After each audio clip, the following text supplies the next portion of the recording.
De volta aqui ao estúdio com o programa Algo Mais. Estou ao lado de vários jovens, né, corajosos, assumidos, que vieram conversar sobre o que é fazer parte, né, de uma comunidade LGBT aqui no nosso estado, que afinal de contas é um dos estados mais violentos, né, mais preconceituosos. E junto conosco também está a advogada Edma Jucá, e ela vem dar dicas sobre como proceder nos casos de homofobia. Boa tarde, sejam bem-vindos. Agradeço demais, tá, a presença de vocês. Vamos apresentar aqui quem é quem, até para o pessoal ali na produção, na edição, colocar os créditos. Tem o Brian, não é isso? Você, o Brian Falcão, que é estudante. Isso. Temos também a Juliana, que está ali. A Juliana já é formada, é fisioterapeuta. Isso. Ok. O Matheus Ivan, que também é estudante, não é isso, Matheus? Isso. E a Edma Jucá, que é advogada. Muito obrigada. Obrigada mesmo por vocês estarem aqui. Obrigada. E eu gostaria que vocês se sentissem muito à vontade, né, abertamente, para que a gente possa discutir isso. Mas, primeiramente, Brian, fala pra gente, você já foi vítima de homofobia? Certo. Boa tarde, Ana, boa tarde a todos.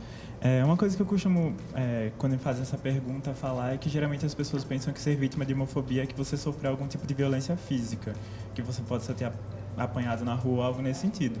E violência física eu não cheguei a sofrer, mas eu acho que a gente sofre um pouco dessa violência, dessa homofobia todos os dias. Quando a gente não é aceito na igreja, por exemplo, no meu caso, eu fui de uma denominação evangélica e fui bastante excluído da igreja quando ficaram sabendo que eu era gay. Dentro de casa, hoje minha família me aceita, mas no início era uma coisa complicada. E também na minha vida no dia a dia, por exemplo, na academia, eu curso engenharia de agrimensura. E nesse ambiente da engenharia, geralmente, os professores, o pessoal desse ambiente é um pouco mais fechado, mais preconceituoso. E as pessoas tendem a querer me podar, me reprimir. De tipo assim, tudo bem que você seja gay, mas se você seguir um certo estereótipo, um certo padrão do gay mais masculinizado, que segue uma normatividade. Então, eu acredito que são nessas questões do dia a dia, de como a gente é colocado a se portar de determinada maneira, que eu sofro, sim, homofobia. Quando não me permitem que, por exemplo, eu ande de mãos dadas e me sinta seguro com o meu namorado, por exemplo. Eu tenho medo de andar em certos lugares. Como eu disse, eu nunca cheguei a sofrer diretamente essa violência, mas tinha amigos que já sofreram. Como você bem falou, não sofreu violência física, mas existe uma ameaça, né? Então, é velado aquela questão, como você acabou de dizer, você não se sente à vontade, inclusive tem medo, que talvez se você não seguir essa regra, talvez se você estiver andando, né, com o seu namorado de mãos dadas, alguém até venha a agredi-lo. Por exemplo, já aconteceu assim, de eu estar com um amigo e a gente ter saído de uma balada e passar pessoas na rua e apontarem pra gente, fazerem algum tipo de chacota, falarem brincadeiras, entre aspas, né? Que para eles pode ter sido uma brincadeirinha, mas pra gente, naquele momento, representou um risco. A gente teve medo, pensou que poderia ter acontecido algo. Nesse fato, ainda bem, não chegou a ocorrer, mas a gente teve esse medo, porque eu tenho amigos que já sofreram esse tipo de violência, seja na rua, e tenho amigos que já sofreram dentro de casa também. E eu noto na sua fala, nitidamente, essa questão do medo, né? Você fala, não, ainda bem, eu ainda não sofri, ainda bem não aconteceu. É como se a qualquer momento isso pudesse acontecer de fato, dependendo da sua postura, ou seja, você tivesse sempre que estar ali. Atento, tenso, né? Então é uma situação eminente mesmo de que a violência aconteça. Querendo, não é muito isso, é aquela coisa, dependendo do ambiente em que estou, eu vou tomar mais cuidado. Por exemplo, você acaba não agindo de uma forma tão natural. Eu acabo não tendo liberdade, de fato, para ser o que eu realmente sou, para usar a roupa que eu queira ou para agir da maneira que eu queira, às vezes por receio do que as pessoas que estão naquele ambiente podem fazer com relação a isso. Querendo ou não, sempre há esse medo. Eu sempre penso que pode chegar ao ponto em que eu seja a vítima dessa violência física que eu não sofri, mas que eu conheço pessoas que sim. É interessante quando o Brian fala sobre esse medo, né, de estar sempre se vigiando e estar sempre em alerta, porque enquanto um homem gay, eu não sofri a violência física, eu não cheguei a sofrer a violência física, mas a escola foi um dos principais pontos de acúmulo de violências, de silêncios e de medos. Então, ser LGBT está sempre com a morte nesse horizonte, entendeu? Porque a gente vive num estado que é um dos estados mais perigosos para pessoas LGBT. E, enquanto um homem negro e gay, eu sofro esse peso de duas formas. Não só eu, como a população negra LGBT em geral. Então, nós temos esses dois pesos nas nossas costas e a gente tenta viver em paz. Só que a própria paz é um privilégio, né? Que a gente não tem esse direito. Então, é muito complexo de falar sobre LGBTfobia sem que exista essas diferenciações, esse reconhecimento desses outros grupos que fazem parte da comunidade LGBT, né? As mulheres, os negros, as travestis, e entender que cada um desses corpos tem acessos diferentes ou não tem acessos diferentes, né? O Brasil é um dos países que mais mata a população trans, ficando para a par com o México, na verdade. Então, é muito complicado. A gente tem sempre esse medo de existir. A gente não consegue andar na rua tranquilo, a gente não consegue estar na escola tranquilo. Então, a escola acaba não sendo, às vezes, um dos locais que a gente pode estar, que a gente tem medo de estar. Enquanto estudante de pedagogia, eu tento descobrir o que é que fez essa escola ser dessa forma, né? Porque a escola ela é um reflexo, é uma instituição que está dentro da sociedade, então ela reproduz a sociedade, mas ela também dá as possibilidades de que nós consigamos pensar em outras formas possíveis de conseguir existir.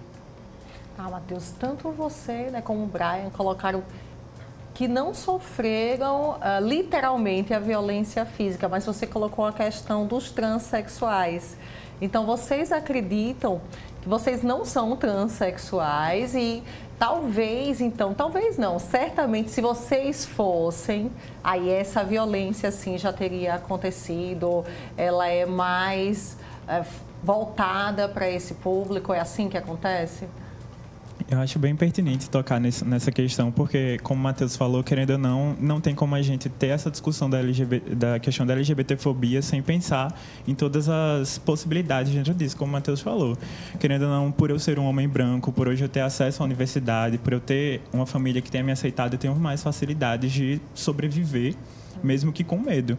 Mas imagine uma pessoa trans, geralmente ela não tem essa facilidade. Geralmente as pessoas trans são expulsas de casa, geralmente elas não têm condições financeiras para sobreviver, geralmente elas vão para condições precárias de sobrevivência. Muito mais elas ficam muito mais expostas. Eu tenho muito um mais caso vulneráveis. Na minha família, eu tenho uma prima trans e, infelizmente, ela foi renegada da família. E hoje ela se prostitui, foi para um outro estado, a família não aceita. E hoje ela foi viver sozinha, longe e teve que... Ou seja, fica muito mais vulnerável. Muito mais vulnerável, exatamente. Eu também não sofri violência física, mas assim, violência psicológica, violência verbal, a gente sempre sofre. E começa muito dentro da família. Até quando a família não sabe, sempre pergunta. A tia, né? O namoradinho, cadê o namoradinho? Nessa família a gente não aceita com os termos nem sapatão, nem viado. A gente não aceita. Minha tia já disse isso, assim, com várias palavras. A minha família, assim, é aquela família do interior com aquele pensamento, assim, machista, patriarcal, sabe? Aquele pensamento retrógrado, antigo. E esse tipo de pressão psicológica, sim, eu sofri. E a minha família, assim, na verdade, a grande maioria não sabe, assim, não tem conhecimento aberto, mas, obviamente, deve deduzir. Outra questão também são os profissionais da saúde, que muitas vezes não estão preparados para nos receber. Ontem mesmo, eu fui a ginecologista e eu fui falar para ela que eu queria fazer uns exames, queria fazer um check-up geral. Ela disse, não, mas você não quer esperar para ter uma relação sexual com um homem para poder fazer o exame? Quer dizer, totalmente despreparada, né? Você não quer esperar ela, você não utiliza coisinhas? Ela não falava os termos propriamente, parecia que ela tinha receios, assim. Então, ninguém está preparado. Mark G, que ele é um antropólogo, ele fala de não lugar. Então, nós nos sentimos assim, como se nós estivéssemos num não lugar, órfãos do mundo, deslocados, como se a gente não tivesse encaixado, sabe? De alguma maneira. É assim que a gente se sente. Mas tem a questão da passabilidade, que é o que o Brian falou, para ele ser um homem branco e tudo mais, e a questão dos estereótipos, que existe preconceito dentro da própria comunidade LGBT. E uma coisa que eu lembrei na sua fala é que nós somos pessoas, né? Nós somos seres humanos, cheios de falhas. É claro que não é por isso que o preconceito e a violência ela vai ser tolerada, lógico. Mas existe também muita falta de informação. De conhecimento. Tá? Eu estou falando por mim, então quando fala assim, o profissional da saúde não está preparado, deveria estar, porque é uma realidade, né, essa diversidade. Isso. Então ele deveria ser treinado para isso. Mas enquanto humano, muitas vezes, talvez, né, essa profissional que lhe atendeu, ela realmente não estivesse conseguindo saber como lidar com você, porque é algo que não é conversado, que não é trabalhado. E eu compreendo, eu também não fui, eu soube lidar naquele momento, até sorri com ela e falei, não, o que você está perguntando especificamente? Nós conversamos lá, eu não fui em nenhum momento grosseira com ela, porque eu entendo. Talvez ela estivesse até preocupada, meu Deus, como eu devo me referir para que não ofenda? Isso, exatamente. Assim, eu estou me colocando muito numa postura pessoal. Pela falta de conhecimento, muitas vezes. Mas está errado, a gente precisa sim, é uma realidade essa diversidade, entendeu? A própria sigla já gera, né, toda uma polêmica, a gente já fica sem saber. Como eu chamo, como eu falo, exato. Como eu me coloco, como então, eu me para não ficar na saia justa, qual é o ideal? É a gente abrir mesmo esses espaços, como a gente está abrindo aqui, do mesmo jeito que muita coisa, eu não sei quem está nos assistindo não sabe, aliás, certamente a sociedade não discute, né? Talvez discuta em grupos muito fechados de pessoas que fazem parte, que são LGBTs, mas e quem não é, precisa saber. É lógico que precisa também ter um interesse em procurar saber. O próprio Silvestre falou, né? As mídias, sim, assim, tem um poder muito grande de alcance, assim, para a população, né? Para abrir esses espaços, para discutir, para debater, para levar, né? Tem um alcance, assim. E agora eu pergunto, né, a advogada Edma Jucá, em relação à violência, é claro que a gente entende que a violência psicológica também é algo grave, não só, né, a física, e não deixa de ser uma violência, inclusive um crime. E nesse caso, né, quando ocorre a homofobia, o que é que se deve fazer? Qual é o primeiro passo? Quem procurar? Boa tarde a todos, boa tarde aos telespectadores. É um prazer estar aqui no seu programa. Parabéns e desejo muito sucesso, que você continue Obrigada. Sendo essa porta-voz aí das minorias, das mulheres e tudo mais. Bom, primeira coisa que vocês devem procurar a polícia. Nós não estamos órfãos. Desde 1988 existe uma Constituição que garante a todos o direito de existir, o direito à dignidade humana. Então, é preciso que nós tenhamos a consciência de que somos portadores de dignidade e direitos. E o Estado tem que fazer o seu papel. O Estado só vai fazer o seu papel se nós, que sofremos a violência, procurarmos a polícia, procurarmos as autoridades. O Poder Judiciário tem dado grandes avanços. Desde 2011, nós tivemos uma decisão do STF que reconhece as uniões homoafetivas e o ano passado, por conta do risco iminente de um grande retrocesso que a gente ainda corre o risco de correr no Brasil, milhares de famílias homoafetivas aceleraram o procedimento em cartório e foi um movimento muito bonito, porque você viu que a sociedade ela amadureceu. Pessoas de todos os nichos, de todas as classes e de todas as religiões se mobilizaram para fazer esses eventos, essas festas, casamentos coletivos, ou quando os jovens não tinham condições de sair de casa e pagar as taxas de cartório. Então, foi um movimento que tomou as redes sociais, eu não sei se você acompanhou. Então, eu acredito que, à medida que nós vamos exercendo as nossas liberdades, os nossos direitos civis e políticos, a gente vai avançando. Direito só se conquista com luta.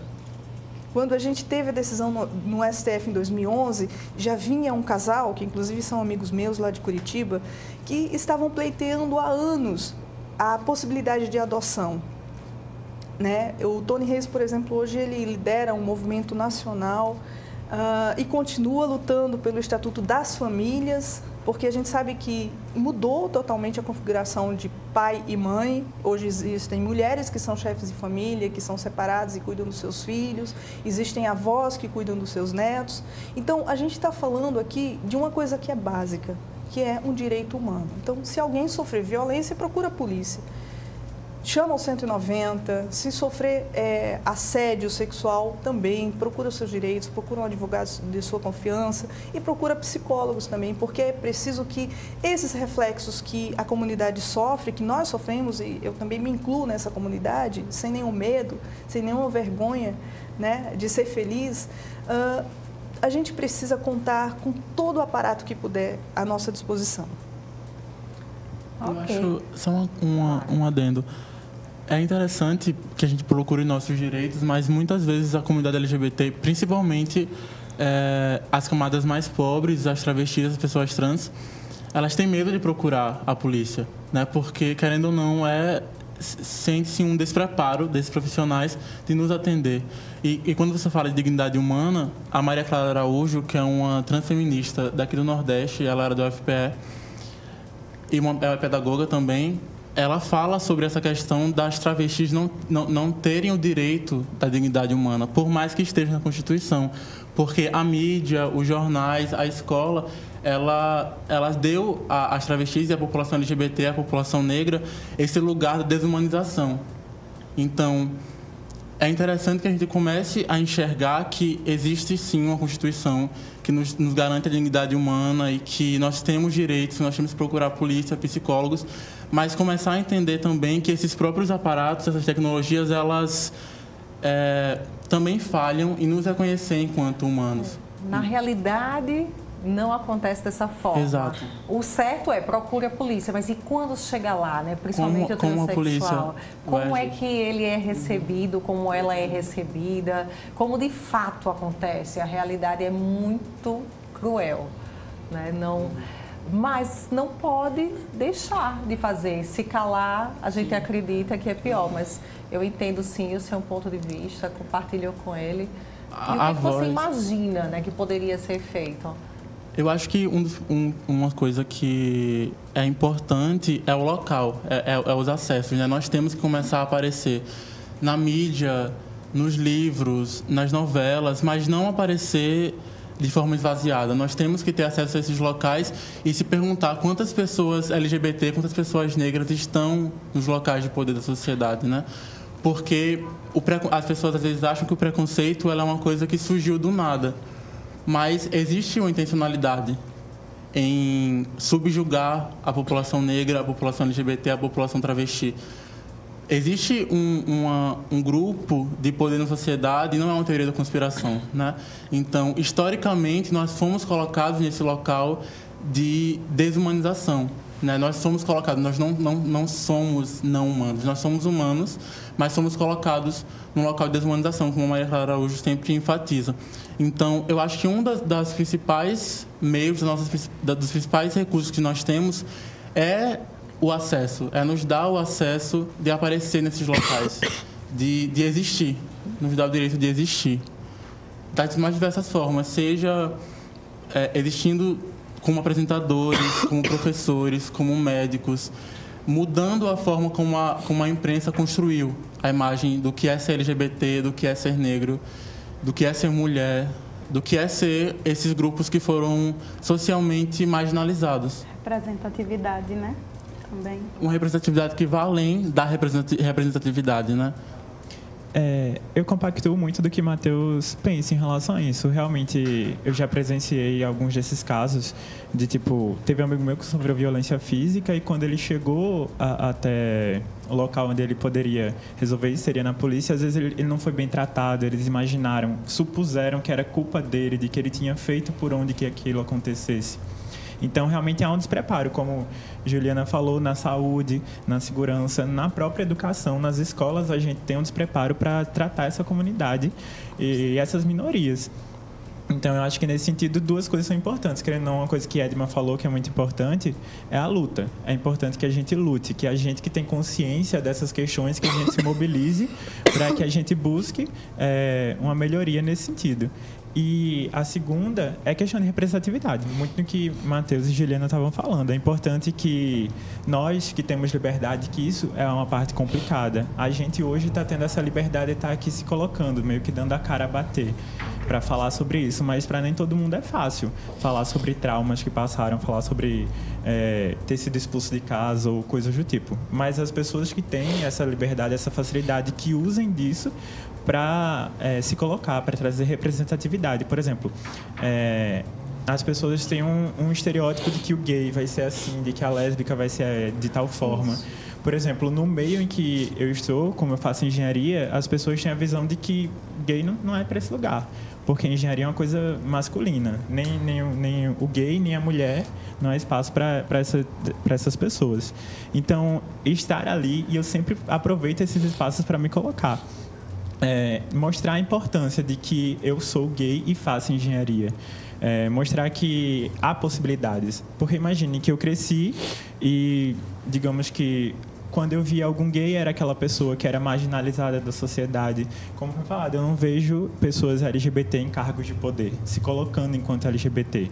E isso é importante para que a população que não tem acesso a isso pense que é possível, que ela existe. Eu imagino que para uma pessoa trans é muito difícil se ela não tem essa representatividade, se ela não vê outras pessoas trans. Ela vai pensar que ela não existe, que realmente o problema está nela, sabe?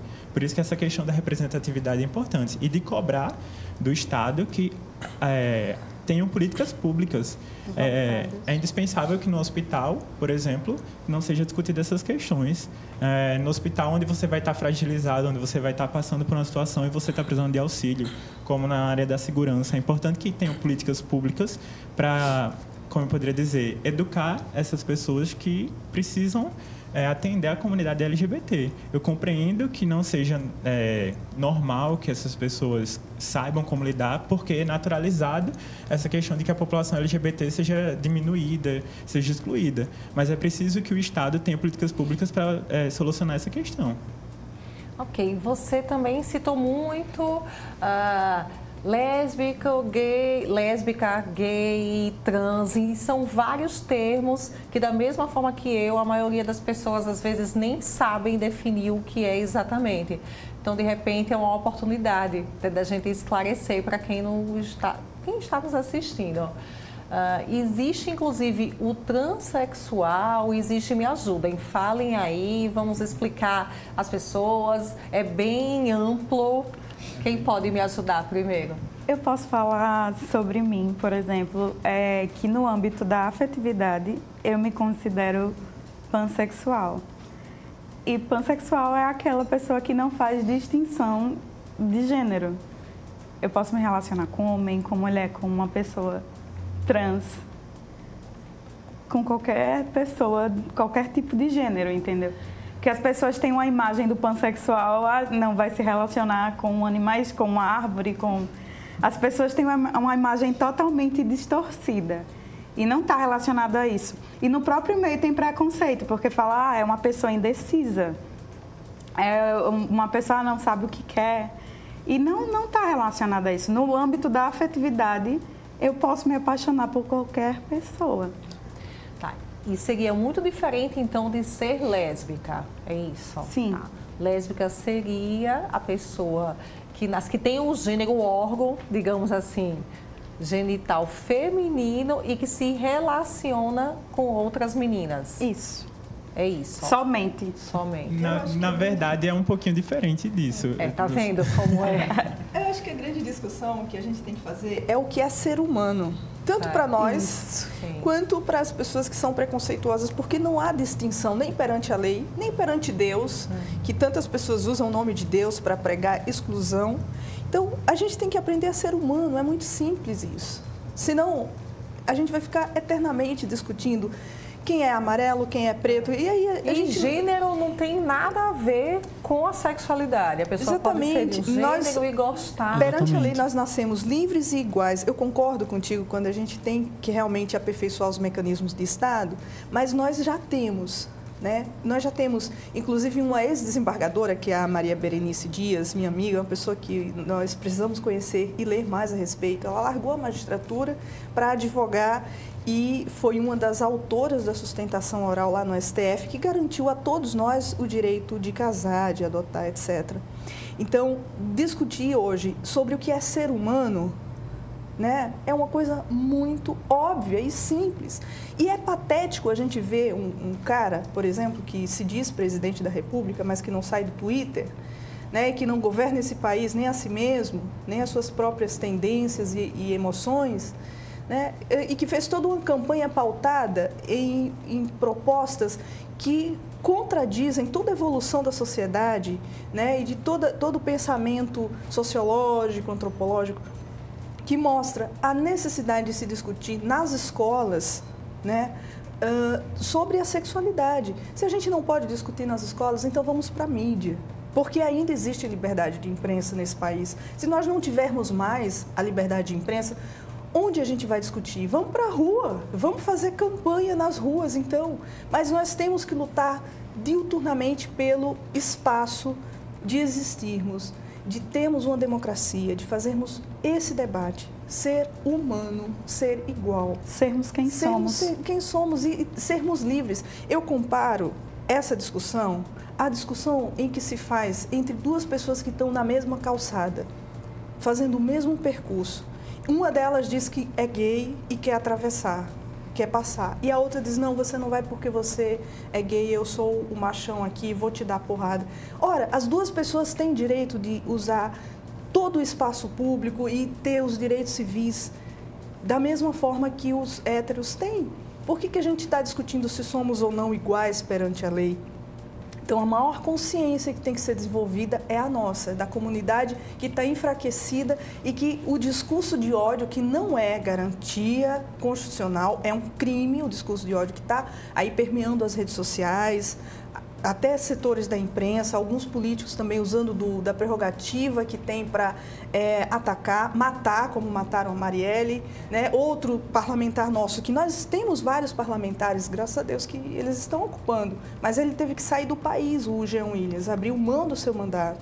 Então, assim, os momentos que a gente vive são difíceis, mas nós temos que continuar avançando, fazendo essa discussão, aparecendo, né? A nossa discussão e a nossa luta não acontece somente na Parada Gay.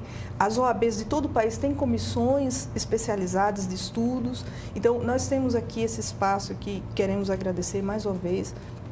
E vocês podem contar com a gente, podem contar com a OAB, podem contar com a Polícia de Alagoas, com a Secretaria de Segurança Pública. Eu tenho certeza que eles têm, sim, essa preocupação humana. Pode ter um ou outro que é brutamontes, que não está preparado, mas ele vai responder perante a corregedoria se não atender de uma forma digna. Tá? Então, ele pode até ser expulso da PM ou da Polícia Civil se não tratar com dignidade. Então, tudo isso a gente tem que saber. Essa informação é extremamente pertinente. Que acontece o que vocês falaram, acontece, a gente sabe que a realidade é essa, sim.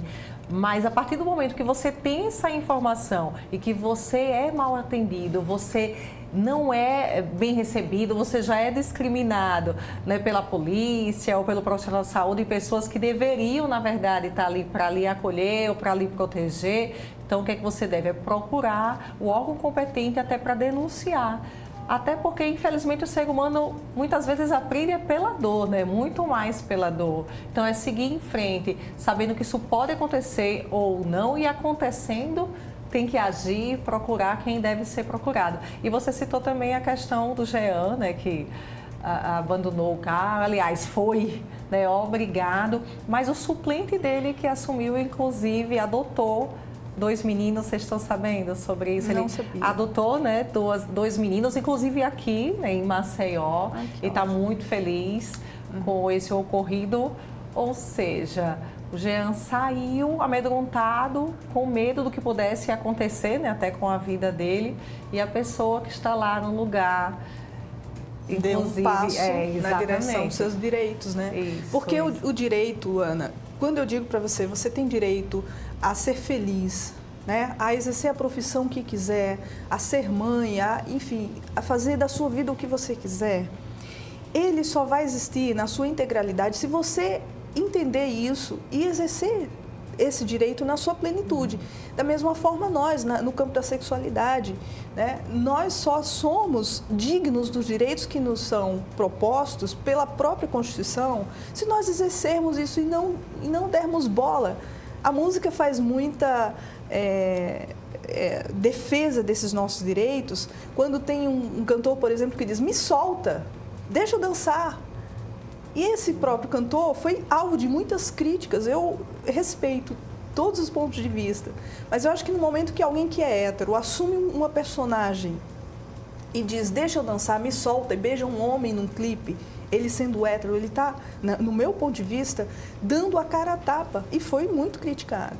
Quer dizer, então nós temos que ter também uma postura de observar, né, quais são os espaços que nós temos na mídia, na cultura, enfim, para que faça esse contraponto de que não somente homem e mulher devem se amar e serem felizes, mas nós temos direito ao afeto também, né, à felicidade. E falando em afeto, eu lembro muito do nosso primeiro, né, núcleo social, que é a questão da família, pai, mãe, irmãos, que vocês já colocaram alguma coisa, principalmente a Juliana, mas a gente está falando aqui sobre por que a sociedade, por que o governo, mas e a nossa própria família?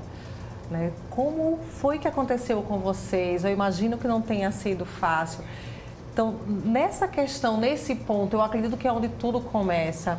Se a gente consegue mostrar quem a gente é, lógico que, repito, não é fácil, vocês devem ter passado por situações, né, delicadas, e começar daí, né, eu acho que já é um grande passo avançar, né, mostrar para a família o que a gente quer de verdade, quem a gente é de verdade, o que nos faz feliz, para pai, para mãe, porque são as famílias que juntas formam essa sociedade. E se a sociedade está aí, né, tão hipócrita até, se o governo também, é porque parte da família. Ou com vocês foi diferente? Vocês foram bem aceitos na família? Foi tudo tranquilo? Como foi que aconteceu? Eu acredito, né, que o processo de contar para a família é o processo mais complicado. Porque realmente é o primeiro núcleo, é a primeira instituição da qual nós estamos fazendo parte. Então, para mim, eu contei primeiro para o meu pai, foi tranquilo, para minha mãe também foi tranquilo, só que eu contei para eles dois. Com meus irmãos foi muito tranquilo. Os meus irmãos, eu não precisei ter a conversa, eu falei, eles falaram, ok, ponto. Mas o resto da família, por exemplo, não tem certeza, não sabe de certeza, mas eu acho que o recado que é interessante que a gente deixa é que as famílias entendam que os filhos não são um reflexo, não são cópias, não são clones deles, né? Que nós temos as nossas felicidades para manter e para procurar, e que não significa que tudo que a gente é LGBT, não é que nossa única identidade é ser LGBT, mas que isso faz parte da nossa vida também, e que quando a família nos aceita e nos compreende na nossa própria existência, isso facilita muito as coisas. Né? Não romantizando, porque ainda é muito complicado na sociedade, mas se você tem o apoio em casa, as coisas ficam mais tranquilas porque você tem um local para voltar, que você não vai se sentir amedrontado, indefeso, inseguro. Quando você tem o apoio familiar, você tem um local para voltar. E eu acho que é isso. Eu acho que, querendo ou não, tive um caso um pouco parecido. Os meus pais aceitaram relativamente bem. Para falar a verdade, no início minha mãe não aceitou tão bem assim, ela ficou um pouco assustada, porque eu vejo muito o que a gente estava discutindo anteriormente, a questão de não haver representatividade. Às vezes eles não entendem, eles não compreendem o que é isso, sabe? Porque talvez na época que minha mãe era mais jovem... Justamente por isso que eu levantei essa situação. Se a partir do momento que cada família, né, ela começa a entender, a enxergar isso, a sentir isso, um filho, sobrinho, seja que for alguém da minha família, alguém que eu amo... Por que é que a sociedade tem que tratar de uma forma tão hostil alguém que é um ser humano, né, que é uma pessoa e que tem o direito de ser quem ela veio para ser, quem ela quer ser? Aí entende que se toda família, né, ela começar a entender, enxergar por esse ponto de vista, a gente consegue sim mudar, né, toda uma sociedade, todo um governo. Mas continua, por favor. Imagina. Então, acho que é muito nesse sentido, de ter uma conversa, de tentar. Como o Matheus falou, não dá para romantizar, nem sempre é assim, nem todas as famílias aceitam. Mas eu acho que o que falta mais é uma conversa, para que eles entendam, para que, por exemplo, depois que minha família descobriu que eu era gay, eles verem que eu continuei a mesma pessoa, que eu não mudei, que isso não afeta o meu modo de ser. A minha sexualidade não interfere na minha forma de ser, na minha forma de agir. A sexualidade é um outro âmbito. É porque a gente liga muito a sexualidade a estereótipos. A gente tem muitos estereótipos de como é ser um homem gay, de como é ser uma mulher lésbica. Mas isso não quer dizer nada. A minha sexualidade não me define. Não é porque eu sou gay, Matheus é gay, que nós somos iguais, que nós temos os mesmos gostos. A sexualidade não define mais nada além de com quem eu vou querer me relacionar, de com quem eu vou gostar de me relacionar. Ok, perfeito. Do fundo do coração, realmente foi extremamente gratificante tê-los aqui. Infelizmente, o horário, já estão aqui me dizendo, né, que expirou, mas o que vocês falaram foi extremamente oportuno. Então, nessa semana, né, tão importante aí para a comunidade LGBT a nível nacional, tê-los aqui foi um grande prazer. Edma também, muito obrigada pela presença e desejo tudo de bom. Tá? Felicidade aí para vocês, obrigada. Parabenizo, né, por vocês estarem com essa coragem de serem quem vocês realmente são. Ok? Obrigada mesmo. Obrigada. E também me despeço do pessoal de casa, espero que vocês tenham gostado. Beijo e até a próxima semana.